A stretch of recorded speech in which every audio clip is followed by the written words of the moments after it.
Ошто 5 килограмм баңгизатын алып жүргөн жаран кармалды. Ички иштер министрлигинин баңгизаттарды мыйзамсыз жүгүртүүгө каршы күрөшүү кызматы Тажикстандан Кыргызстанга алынып келген кезектеги каналга бөгөт коюшту. Ички иштер министрлигинин маалымат кызматы тараткан билдирүүгө ылайык, жакында Ош облусунун Нариман айылынан 1970-жылы туулган жарандын башкаруусундагы автоунаа токтотулган. Анда 5 килограмм 178 граммды түзгөн баңгизаты табылган. Мыйзамсыз жүгүртүүгө каршы күрөшүү, кармоо жана кароо учурунда сатууга арналган Афганистанда өндүрүлгөн баңгизаттардын партиясын тапкан. Унаанын отургучунун астынан 5 дана таңгакталган уксус ангидрид, өзгөчө жыттанган зат табылып алынган. Соттук химиялык изилдөөнүн корутундусуна ылайык, аталган зат жалпы салмагы 5 килограмм 178 граммды түзгөн героин баңгизаты экендиги аныкталды, деп айтылат маалыматта. Учурда кылмышка тиешеси бар башка шектүүлөрдү аныктоо боюнча атайын тергөө, сотко чейинки өндүрүш иштери уланууда.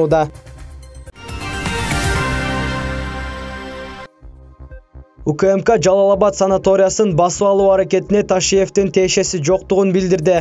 18-19 декабрда Жалал-Абад санаториясын басып алуу аракети болгон. Учурда шаардык милицияда сотко чейинки тергөө иштери жүрүп жатат. Бул тууралуу УКМКнын маалымат кызматынан кабарлашты. Кесиптер бирлиги федерациясынын Кыргыз курорт туризм башкармалыгынын жетекчиси Күчүков жана ал Жалал-Абад санаторийине директорлукка мыйзамсыз дайындаган Айтиев бир нече кишилер менен келип, административдик имаратка кирип, директордун кабинетин ээлеп алууга аракет кылышкан. Административдик имараттын ичиндеги УКМКнын жетекчиси Камчыбек Ташиевдин басып алуу иштерине тиешеси бар экендигин айтып кыйкырышкан, деп айтылат УКМКнын маалыматында. Санаторий жетекчисинин милдетин аткаруучу Сатыгулов башка жетекчи дайындалган буйрук менен таанышкандан соң ал документ жараксыз экендигин айткан. Жалал-Абадтын жетекчиси Абышкаевдин ооруп жаткандыгы боюнча документ бардыгын, мындай учурда анын кызматтан алынышы мыйзамсыз болуп калаарын билдирген. Аталган факты кылмыш жана жоруктардын бирдиктүү рейстерине, Жазык кодексинин 208-беренесинен имаратты өз алтынча басып же ээлеп алуу негизинде катталган. Ал эми Күчүков менен Айтиев Жалал-Абад шаардык ички иштер башкармалыгына тергөө иш-чараларынын негизинде жеткирилген. УКМКнын Ташиевдин аталган ишке тиешеси жоктугун, анын аталган иш боюнча тапшырмаларды бербегендигин жана мындан ары да бербей тургандыгын билдирди.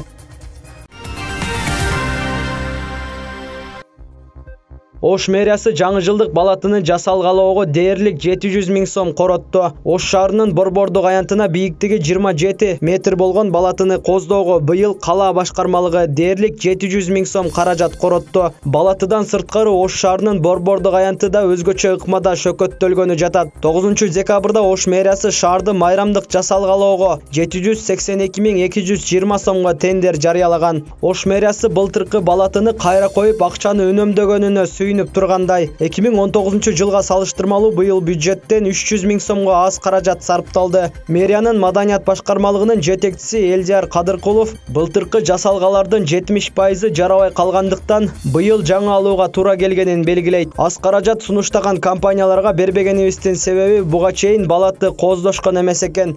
Бакыт Беделов 3 жыл катары менен борбордук аянтты жаңы жылга жасап жүргөн. Аянт былтыр кандай кооздолсо быйыл деле ошол көрүнүштө болот. Былтыркы жасалгаларынан 30%-ын гана колдонуп атабыз. Өзүңүздөр байкагандай балатыны өтө кечиги орноттук. Социалдык маселени карап чыгышка туура келди. Негизи каражат жок. Эптеп эконом болгон акчаларды топтодук, дейт Кадыркулов. Анын айтымында 25 декабрда борбордук аянтты жаңы жылдык балатынын гана оттору жанат, бирок концерт болбойт жана салют атылбайт. Кадыркулов учурдагы өлкөдөгү эпидемиологиялык кырдаал ашыкча чыгымга жол бербей турганын кошумчалады. Буга чейин шаар башчысы жаңы жылдык балатыны кооздоого эч кандай каражат бөлүнбөй турганын айткан болчу. Былтыр 2019 жылы Ошко жаңы жылдык байрамдарга карата кооздоого шаардык бюджеттен 1 миллион сомдон ашык каражат кеткен.